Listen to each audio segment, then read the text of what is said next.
Hello all, welcome to my channel. So ఇది నాకు ఒక ఆర్డర్ వచ్చిందనమాట. రోజ్ ఫ్లవర్ బ్యాంగిల్ మేక్ చేయమని చెప్పేసి. సో ఇక్కడ నేను అదే మేక్ చేయడం స్టార్ట్ చేశాను. అండ్ యూట్యూబ్లో అండ్ ఇన్స్టాలో చూసి కుందన్సే కదా, స్టిక్ చేయడమే కదా, చాలా ఈజీ అనుకుంటానండి.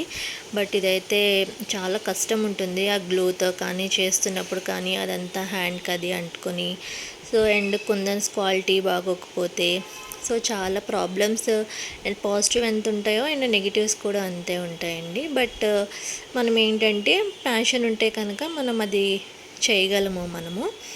సో అండ్ బిగినర్స్కి ఏంటంటే గ్లూ అది చూసిన తర్వాత స్టిక్ చేయగానే అదేంటి గ్లూ ఇలా ఉండిపోయింది, మంచిగా వస్తుందా రాదా అవుట్పుట్ అని అనుకుంటాము.